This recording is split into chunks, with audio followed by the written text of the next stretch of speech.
இங்க முத்து கார் வாங்குறதுக்காக போறாங்க. மீனாவை வர சொல்றாங்க. ஆனா மீனா இப்போதைக்கு வேணாம். அத்தையும் மாமாவும் பேசிக்கிட்டதுக்கு பிறகு தான் நம்ம கார் வாங்கணும். அதுவரைக்கும் இத நம்ம தள்ளி போடுவோம் அப்படின்னு சொல்றாங்க. இதை கேட்ட முத்துவும் சரி இது அப்பா கிட்ட பேசி தானே ஆகணும். சரி நான் அதுக்கே ஏற்பாடு பண்றேன்னு சொல்லி ஊர்ல இருக்க பாட்டியை இங்க வீட்டுக்கு வர சொல்றாங்க. பாட்டி மூலமாவது ஏதாவது ஒரு பிரச்சனை முடிவுக்கு வரும். கண்டிப்பா பாட்டி சொன்னா அப்பா கேட்பாங்க அப்படின்னு நினைச்சு தான் பாட்டியை ஊருக்கும் வர வச்சிருக்காங்க. இதனால எங்க வீட்டுக்கு வர பாட்டியும் விஜயாவை கண்டபடி திட்டுறாங்க. என்ன இருந்தாலும் நீ பண்ணது ரொம்ப பெரிய தப்பு விஜயான்னு சொல்லி கண்டிக்கிறது மட்டும் இல்லாமல் மாதம் மாதம் இந்த பணத்தை வாங்கி கொடுக்குற பொறுப்பு உன்கிட்ட தான் இருக்குது, இதை நீ தான் செஞ்சாகணும் அப்படின்னு சொல்கிறாங்க.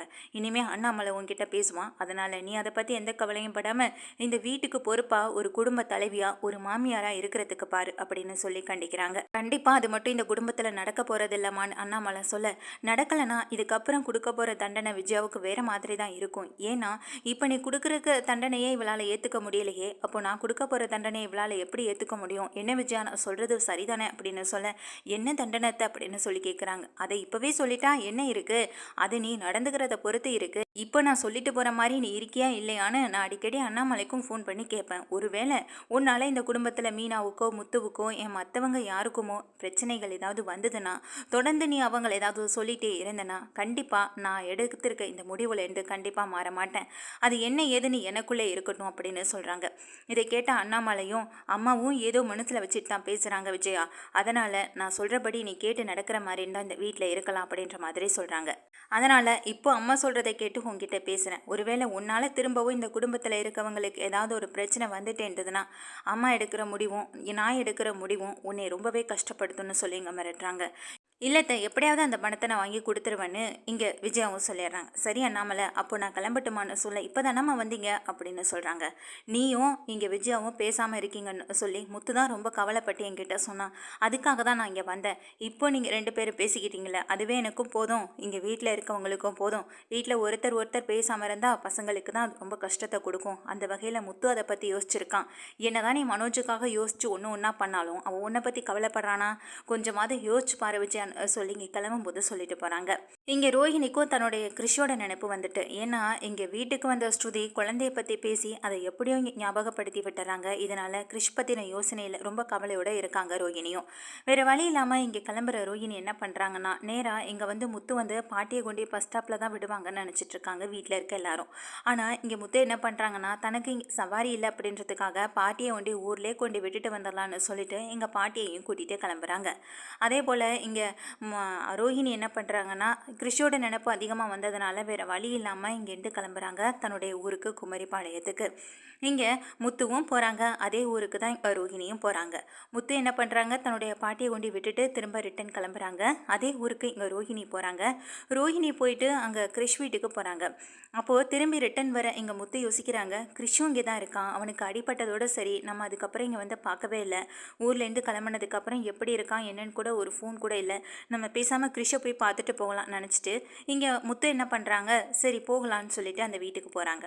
அதே வீட்டில் தான் இப்போ ரோஹிணி இருந்துட்டுருக்காங்க. வெளியில் ரொம்ப ஹாப்பியாக விளையாடிட்டு இருக்காங்க. கிறிஷும் தன்னுடைய அம்மாவை பார்த்த குஷியில் தன்னுடைய அம்மா தனக்காக வாங்கிட்டு வந்த விளையாட்டு பொருட்கள் எல்லாம் வச்சு தன்னுடைய ஃப்ரெண்ட்ஸ் கூட விளையாடிட்டு இருக்க எங்கள் கிறிஷ் அங்கே வர முத்துவை பார்த்த உடனே அங்கிள்னு சொல்லிட்டு பக்கத்தில் ஓடுறாங்க. என்னடா கிறிஷ் திரும்பவும் ரோட்டில் விளையாடிட்டு இருக்கேன், ஏற்கனவே அடிப்பட்டது உனக்கு தெரியும்ல, ஞாபகம் இருக்குல்ல, இப்படி வீட்டில் பாட்டி எங்க அப்படின்னு சொல்லி கேட்குறாங்க. பாட்டி அம்மா வந்திருக்காங்க, அம்மா கூட பேசிக்கிட்டு இருக்காங்கன்னு சொல்ல, என்னடா அம்மா அம்மான்னு சொல்லிகிட்டே இருக்கேன், அம்மா எங்கே இருந்துடா வந்தாங்கன்னு சொல்ல, அம்மா இவ்வளோ நாள் ஊரில் இருந்தாங்கல்ல, அம்மா இப்போ தான் என்னை பார்க்க வந்திருக்காங்க, அதோ அவங்க தான் இதெல்லாம் வாங்கிட்டு வந்தாங்கன்னு சொல்ல, சரி வா போகலான்னு சொல்லிட்டு இங்கே கிறிஷை கூட்டிகிட்டு உள்ளே போகிறாங்க. உள்ளே அங்கே பார்த்தா ரோஹிணி தன்னுடைய அம்மா கூட உட்காந்து பேசிக்கிட்டு இருக்காங்க. இப்படி முத்து திடீர்னு வீட்டுக்குள்ளே என்ட்ரி ஆவாங்கன்னு இங்கே ரோஹிணி நினச்சி கூட பார்க்கல. உள்ளே போகிற ரோஹிணியை பார்த்து திகைச்சு போய் நிற்கிறாங்க முத்துவும். அதே போல் இங்கே முத்துவை பார்த்த அதிர்ச்சியில் ரோஹிணி நின்றுட்டுருக்காங்க. வரலரம்மா நீ இங்கே வந்த, அதுவும் உன்னை அம்மான்னு சொல்கிறான், அன்றைக்கி ஹாஸ்பிட்டலில் வச்சு தான் அம்மான்னு சொன்னான், சரி இப்போ என்னடானா அம்மா உன்னை பார்க்க வந்திருக்காங்க என்னை பார்க்க வந்திருக்காங்கன்னு சொல்லிட்டு இருக்கான், என்ன நடக்குது இங்கே அப்படின்னு சொல்லி கேட்குறாங்க. அது இல்லை தம்பி ரோஹிணிக்கு அப்படின்னு சொல்ல, அம்மா இங்கே பாருங்கள் அங்கிள் வந்திருக்காங்க அப்படின்னு இங்கே கிருஷ்ணன் சொல்கிறான். திரும்ப திரும்ப அம்மா அம்மானு கூப்பிடும்போது எங்கள் முத்துவுக்கு ஒரு சந்தேகமும் வருது. அது மட்டும் இல்லாமல் எங்கள் ரோஹிணியும் பார்த்துட்டு இருக்காங்க. ஏதோ ஒரு பெரிய விஷயத்தை என்கிட்ட மறைக்கிற மாதிரி இருக்குது, என்ன ஏதுன்னு என்கிட்ட சொல்ல போறியா இல்லையா அப்படின்னு கேட்குறாங்க.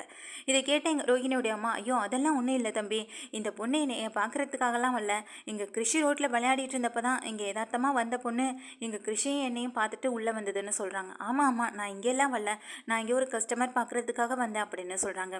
அப்படி யதார்த்தமாக வர மாதிரி இருந்தா கிருஷி இங்கே பார்க்க போகிறோன்னு உனக்கு எப்படி தெரியும்?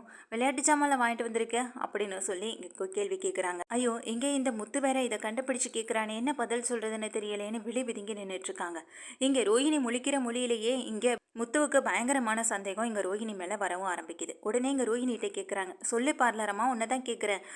ஆரம்பத்துலேருந்து உன் மேலே எனக்கு ஒரு சந்தேகம் இருந்துட்டு இருந்தது. அம்மா நீங்களாவது என்கிட்ட உண்மையை சொல்லுங்கள்.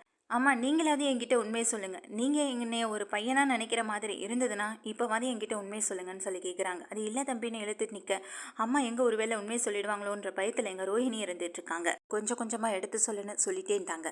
அதனால் அந்த ஒரு யோசனையில் இருந்துகிட்டு இருக்கா. அது வந்து தம்பின்னு இழுக்க, நீங்கள் சொல்ல வரதை பார்த்தா ஏதோ ஒரு பெரிய பிரச்சனை இருக்குன்னு மட்டும் தோணுது. என்ன எதுன்னு இப்போ சொல்கிறீங்களா, இல்லை நேராக இந்த விஷயத்தை போய் நான் வீட்டில் சொல்லவா? இந்த மாதிரி பார்லர் அம்மா அந்த வீட்டில் போய் அங்கே இருக்காங்கன்ற விஷயத்த எல்லாம் முன்னாடி போட்டு சொல்லிடுவேன். முக்கியமாக அம்மாவை கூப்பிட்டு தான் அந்த விஷயத்த சொல்லுவேன். மலேசியா பொண்ணுன்னு சொல்கிறீங்க, ஆனால் இது ஏற்கனவே கோச்சிட்டு போனதும் குமரிப்பாளையத்துக்கு தான். இப்போ நான் பார்த்த இடமும் குமரிப்பாளையத்தில் தான். இதெல்லாம் பார்க்கும்போது எனக்கு சந்தேகம் வருது. இந்த விஷயத்த வீட்டில் போய் நான் எல்லாரும் முன்னாடி சொல்லவான்னு மிரட்டுறாங்க. ஐயோ தம்பி, அப்படி எதுவும் பண்ணிடாதீங்க, நானே எல்லாத்தையும் சொல்லிடுறேன் அப்படின்னு இங்கே உடனே சொல்கிறாங்க. ஏன்னா இந்த விஷயத்த வீட்டில் சொன்னால் பெரிய பிரச்சனையாகும். இந்த விஷயத்த உங்ககிட்ட சொன்னால் மட்டும்தான் இதுக்கு ஏதாவது ஒரு தீர்வு கிடைக்குன்னு நினைக்கிறேன் தம்பின்னு சொல்லிட்டு இங்கே ரோஹினுடைய அம்மா சொல்ல, இதை பார்த்துட்டு இருந்த ரோஹிணி, இப்போ எதுக்கு தேவையில்லாததை பற்றி பேசுகிறீங்க? நான் கிருஷி பார்க்குறதுக்காக வரலைங்க, கஸ்டமர் பார்க்க தானே வந்தேன். அதை விட்டுட்டு தேவையில்லாததை எதுக்கு என் குடும்பத்தில் குழப்பத்தை ஏற்படுத்த பார்க்குறீங்கன்னு சொல்லி இங்கே உடனே ரோஹிணி தன்னுடைய அம்மா கிட்ட ஏறுறாங்க. இப்போ எதுக்கு நீ அவங்க சொல்ல வர விஷயத்த சொல்ல வேணான்னு தடுத்துட்டு இருக்க, நீங்கள் சொல்லுங்க அப்படின்னு சொல்லி இங்கே கேட்குறாங்க. இதை கேட்ட ரோஹிணி அப்படியே வெளி பிதுங்கி தலை குனிஞ்சு நின்றுட்டு இருக்காங்க. என்ன பேசுறதுன்னு தெரியல. முத்துக்கிட்ட நம்ம வசமாக மாட்டிக்கிட்டோன்ற விஷயம் மட்டும் இங்கே ரோஹிணிக்கு நல்லாவே தெரியுது. இதுக்கு மேலே எப்படியும் தப்பிக்க முடியாதுன்றதையும் தெரிஞ்சுக்கிறாங்க. அப்போ தான் இங்கே ரோஹிணியுடைய அம்மா ஒரு விஷயத்தையே சொல்கிறாங்க. ரோஹிணி, நீங்கள் நினைக்கிற மாதிரி மலேசியாவிலேருந்து வந்த பொண்ணு கிடையாது, ரோஹிணி என்னுடைய பொண்ணு தான் அப்படின்னு சொல்கிறாங்க. இதை கேட்ட இங்கே அவங்க முத்துவுக்கு பயங்கரமான ஒரு அதிர்ச்சியாக இருக்குது. என்னம்மா சொல்கிறீங்கன்னு ரொம்ப அதிர்ச்சியில் கேட்க, ஆமாப்பா முத்துன்னு சொல்லி ஆரம்பத்துலேருந்து நடந்த விஷயங்கள் ஒன்று விடாமல் இங்கே வந்து முத்துட்ட சொல்கிறாங்க. நீ இவ்வளோ பெரிய கேடியாக இருப்பேன்னு எனக்கு தெரியவே தெரியாது. அதுவும் இப்பேற்பட்ட குடும்பத்தில் இப்படிப்பட்ட அம்மாவுக்கு ஒரு மகளாக இருந்துக்கிட்டு அந்த வீட்டில் நீ பண்ணுற நாட்டாமைக்கு ஒரு அளவே இல்லாமல் இருந்துட்டு இருந்துச்சு. இப்படிப்பட்ட ஒரு இடத்துலேருந்து வந்ததுக்கு பிறகும் தான் என்னமோ பெரிய பணக்கார வீட்டு பொண்ணு மாதிரியே அந்த வீட்டில் நடந்துக்கிட்ட பற்றியா, உன்னோட நடிப்பை யாராலையுமே ஈடுகட்ட முடியாது, செம்மையாக பர்ஃபார்ம் பண்ணியிருக்கேன்னு சொல்லி இங்கே முத்து பயங்கரமாக திட்டுறாங்க. தம்பி ஒரு நிமிஷம் நான் சொல்ல வரதை கேளுங்க அப்படின்னு சொல்ல இங்கே கண்கள் எங்கே நிற்கிறாங்க ரோஹிணி. என்ன இப்போ என்ன நீலி கண்ணீர் வெடிச்சு இந்த விஷயத்த வீட்டில் சொல்ல வேணாம் அப்படின்ற மாதிரி தடுத்தலாம் நினச்சிட்டு இருக்கியா? கண்டிப்பாக இந்த விஷயத்த வீட்டில் சொல்ல தான் போகிறேன். உன்னுடைய உண்மையான முகம் என்னன்னு எல்லாருக்கும் நான் வெளிச்சம் போட்டு காட்டத்தான் போகிறேன் அப்படின்னு சொல்கிறாங்க. இது அம்மா முதல்ல புரிஞ்சுக்கணும். எப்போ பார்த்தாலும் நான் கூட்டிகிட்டு வந்த மருமக கௌரவமான குடும்பத்தில் இந்த மருமகன் சொல்லிகிட்டே இருப்பாங்க. இந்த கௌரவமான குடும்பம் எப்பேற்பட்ட குடும்பம்னு நான் சொல்ல தான் போகிறேன். உங்கள் பொண்ணு பண்ண தப்புக்கு நீங்களும் தொடர்ந்து நின்றுருக்கீங்களாமா, உங்களை நான் இப்படிலாம் நினச்சி கூட பார்க்கல அப்படின்னு சொல்கிறாங்க. நான் கிருஷிக்காக மட்டும்தான் பார்க்குறேன், ஆனால் இப்போயும் நான் அதை பற்றி யோசிச்சுட்டு இருந்தேன்னா கண்டிப்பாக நான் என்னைய மாதிரி ஒரு முட்டாள் இந்த உலகத்தில் இல்லவே இல்லை அப்படின்னு சொல்கிறாங்க எங்கள் முத்து. உனக்கு மலேசியாவிலேருந்து யாருமே இல்லைன்னு எனக்கு தெரியும், ஆனால் இதுக்கு பின்னாடி இவ்வளோ பெரிய உண்மையை மறைச்சிருப்பன்றதை மட்டும் தெரியலை அப்படின்னு சொல்கிறாங்க. இங்கே உடனே கிருஷ் வந்துட்டு ஓடி போய் அம்மா அழாதீங்கம்மா அப்படின்னு சொல்லிட்டு இங்கே கண்ணை துடைக்கிறதுக்காக போகிறாங்க. இதை பார்த்த முத்து உடனே கேட்குறாங்க, அப்போது கிருஷோட அம்மா அப்படின்னு சொல்லிட்டு கேட்க இதை கேட்டுகிட்டு இருந்த ரோஹிணி ரொம்ப அதிர்ச்சி ஆகுறாங்க. உடனே இங்கே அவங்க அம்மா சொல்கிறாங்க, அது வந்து தம்பி அப்படின்னு சொல்ல, உண்மை சொல்லுங்கள் கிருஷி யாரு அப்படின்னு சொல்லி திரும்பவும் கேள்வி கேட்குறாங்க முத்து. இதை கேட்ட உடனேயே இங்கே அவங்க ரோஹிணியோடைய அம்மா சொல்கிறாங்க, கிருஷி வேறு யாரும் இல்லை, ரோஹிணியோடைய பையன்தான் அப்படின்னு சொன்ன உடனே இன்னும் அதிர்ச்சி ஆகுது. அப்போ ஏற்கனவே கல்யாணம் ஆகி உனக்கு ஒரு குழந்தை இருக்குது, அதையெல்லாம் மறைச்சு தான் நீ மனோஜை ஏமாற்றி கல்யாணம் பண்ணியிருக்கியா அப்படின்னு சொல்லி கேட்குறாங்க. இதையெல்லாம் கேட்டு தாங்க முடியாத ரோஹிணி அழுதுட்டு நின்றுட்டு இருக்க இங்கே முத்து வேகமாக ஓடுறாங்க. இங்கே உடனே ரோஹிணி பின்னாடியே ஓட அவங்க அம்மாவும் பின்னாடியே ஓட, ஒரு நிமிஷம் நில்லுங்க தம்பின்னு சொல்லி இங்கே ஒரு வழியாக நிறுத்துறாங்க முத்துவை. அப்போ தான் ரோஹிணி கலங்கி நிற்கிறாங்க. என்ன நடந்ததுன்ற உண்மையை நானே சொல்லிடுறேன், என்னுடைய வாழ்க்கையில் நடந்த எல்லா விஷயங்களையும் நான் உங்ககிட்ட சொல்கிறேன், அதுக்கப்புறமாவது நீ இந்த விஷயத்தை வீட்டில் சொல்லலாமா வேணாமான்றதை நீங்களே முடிவு எடுத்துக்கோங்க அப்படின்னு சொல்கிறாங்க. இதை கேட்ட முத்துவும் வந்துட்டு அப்படியே நின்றுட்டுருக்காங்க. அப்போ தான் ரோஹிணி தன்னுடைய வாழ்க்கையில் நடந்த எல்லா விஷயங்களையும் இங்கே முத்துக்கிட்ட சொல்ல ஆரம்பிக்கிறாங்க. நானும் எல்லா பொண்ணுங்க மாதிரியும் நிறைய கனவு ஆசை லட்சியம்னு இது எல்லாமே எனக்குள்ளே ஓடிக்கிட்டு இருந்தது. ஒரு நல்ல வாழ்க்கை துணை அமையணும்னு தான் எல்லா பொண்ணுங்களோட எதிர்பார்ப்பாகவும் இருக்கும். அப்படிப்பட்ட ஒரு எதிர்பார்ப்பில் தான் நானும் வாழ்ந்துக்கிட்டு இருந்தேன். ஆனால் விதி என்னுடைய வாழ்க்கையவே புரட்டி போட்டுடுச்சு, அதுதான் உண்மை. இந்த ஊரில் ஒரு நல்ல நிலைமையில் இருக்கிற ஒரு ஆள், என்ன கொஞ்சம் ரொம்ப வயசான ஆள், அவருக்கு என் வயசுக்கும் ஒத்து போகவே இல்லை. அவருக்கு பார்த்ததே என்னை பிடிச்சிருச்சு. அவருக்கு ஏற்கனவே கல்யாணம் ஆகி அந்த பொண்ணு அவரை விட்டுட்டு ஓடினவர். அவர் தனிமையில் வீட்டில் இருந்துட்டு இருந்த பொழுது அவருக்கு என்னையை பிடிச்சு போக அது மூலமாக என்னை கல்யாணம் பண்ணிக்கணும்னு ஆசைப்பட்டு எங்கள் வீட்டு படியேறி வந்து பொண்ணு கேட்டார். இதில் எனக்கு துளி கூட விருப்பம் இல்லைன்னு எங்கள் அம்மாவுக்கும் தெரியும், எங்கள் அப்பாவுக்கும் கூட தெரியும். அப்பா ஊர் முழுக்க கடன் வாங்கி வச்சிருந்ததுனாலையும் வேறு வழி இல்லாமலும் அந்த கடனை அடைக்கிறதுக்காகவும் தான் என்னை அவருக்கு கல்யாணம் பண்ணி கொடுத்தாங்க. இதில் எனக்கு துளி கூட விருப்பமே இல்லை. என்னை கல்யாணம் பண்ணிக்கலைன்னா நாங்கள் 2 பேருமே செத்து போயிடுவோம்னு சொல்லி வீட்டில் அம்மாவும் அப்பாவும் மிரட்டினாங்க. வேறு வழி இல்லாமல் தான் நான் அவரை கல்யாணம் பண்ணிக்கிட்டேன். ஏதோ ஒரு சூழ்நிலையில் எனக்குன்னு ஒரு குழந்தை உருவானது. இந்த குழந்தை உருவான பிறகு அவரும் வந்துட்டு ஓவராக தண்ணி அடித்து அதுக்கு பிறகு ரொம்ப வயசானதுனால அவரும் இறந்து போயிட்டார். என்னுடைய வாழ்க்கை இப்போ தனிமரமாக நின்றுட்டு இருந்தேன். எனக்கு ஒரு குழந்தையும் பிறந்தது. அதுக்கப்புறமாவும் கூட என்னுடைய வாழ்க்கையை வந்துட்டு இதோட நான் நிறுத்திக்கிறதுக்கு எனக்கு யோசிக்க தோண முடியலை. நான் ஆசைப்பட்ட வாழ்க்கையை அமைச்சுக்கணும்னு ஒரு எண்ணம் மட்டும்தான் எனக்கு தோணுச்சு. அதனால தான் நான் பெத்த குழந்தைகிட்டேயே அம்மா இல்லை அத்தைன்னு சொல்லி வளர்க்க ஆரம்பித்தேன். கொஞ்ச நாள் வரைக்கும் கிறிஷ் கூட இருந்தேன். கிறிஷ் ஓரளவு வளர்ந்த பிறகு அம்மா கிட்டே விட்டுட்டு அதுக்கப்புறம் நானும் என்னுடைய வாழ்க்கையை பார்க்குறதுக்காகவும் கிறிஷுக்காகவும் அம்மாவுக்காகவும் ஓட ஆரம்பித்தேன். நிறைய இடங்களில் வேலை பார்த்தேன். நிறைய பேரால் தொந்தரவு, இது எல்லாமே என்னுடைய வாழ்க்கையில் எனக்கு கிடைக்க ஆரம்பிச்சது. ஒரு அளவுக்கு மேலே என்னால் இந்த உலகத்தில் தனிமையாக வாழ முடியுமா அப்படின்ற ஒரு சந்தேகம் எழுந்தப்போ தான் நான் மனோஜை பார்த்தேன். ஆம்பளைங்க மேலே எந்த ஒரு நம்பிக்கையுமே இல்லாமல் இருந்த எனக்கு மனோஜை பார்த்ததுமே எனக்கு பிடிக்க ஆரம்பிச்சது. மனோஜ் கூட பழக பழக அவருடைய வெகுளித்தனம் எனக்கு ரொம்ப பிடிச்சு போனது. அந்த ஒரு காரணத்துக்காகவும் அந்த ஒரு கூட்டு குடும்பமாக இருக்காங்க, எல்லாரும் ஒத்துமையாக இருக்கலான்ற ஒரு எண்ணத்துக்காகவும் மட்டும்தான் நான் மனோஜை கல்யாணம் பண்ணிட்டு அந்த வீட்டுக்கு வந்தேன். நான் அந்த வீட்டுக்கு வந்த நாளையிலேருந்து இப்போ வரைக்கும் பிரச்சனைகளை மட்டும்தான் சந்திச்சிட்டு அப்படின்னு சொல்கிறாங்க எங்கள் ரோஹிணி கண் கலங்கி அழுததோடு. இதை முத்துவும் கேட்டுகிட்டே இருக்காங்க. நீ சொல்கிறதெல்லாம் சரிதான் பார்லரம்மா. நீ உன்னுடைய வாழ்க்கையில் நிறைய கஷ்டங்களை சந்திச்சிருக்க. இனிமேலாவது சந்தோஷமான வாழ்க்கையை வாழணும்னு நினச்சி இங்கே ஒருத்தனை ஏமாற்றி போய் சொல்லி கல்யாணமும் பண்ணியிருக்க. அந்த வாழ்க்கையை நீ ஒழுங்காக வாழணும்னு நினச்சியா? அப்படி கேட்டால் நான் இல்லைன்னு தான் சொல்வேன். அந்த வீட்டுக்கு வந்ததுலேருந்து பிரச்சனைன்னு சொல்கிறேன். அந்த பிரச்சனைகள்லாம் உருவானது யாரால? இதை கொஞ்சம் நேரமாவது யோசிச்சு பார்த்தியான்னு கேட்குறாங்க எங்கள் முத்துவும். இதுக்கு எதுவுமே பேச முடியாமல் அமைதியாக நிற்கிறாங்க ரோகிணி. அப்போ தான் எங்கள் முத்து சொல்கிறாங்க, பிரச்சனைகள் வர ஆரம்பித்ததே மனோஜாலையும் உன்னாலையும் மட்டும்தான். அம்மா தப்பு பண்ணாங்கன்னா அது தப்பு ஆண்டின்னு நீ சொல்லி அந்த இடத்துல எடுத்து சொல்கிற ஒரு மருமகளாக நீ நடந்துட்டு இருந்தனா இந்த குடும்பத்தில் இவ்வளோ பெரிய பிரச்சனைகள் வரத்துக்கு வாய்ப்பே இருந்திருக்காது.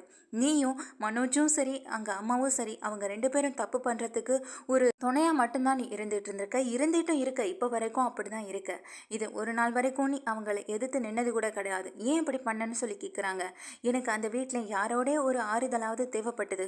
நான் தப்பு பண்ணிட்டேன்னு தெரிஞ்சிட்டேன்னா எனக்கு என் பக்கம் நிற்கிறதுக்கு ஒரு ஆள் வேணும்னு தேவைப்பட்டது. அதுக்காக மட்டும்தான் நான் ஆண்டியையும் மனோஜையும் கூட வச்சுக்கிட்டேன்.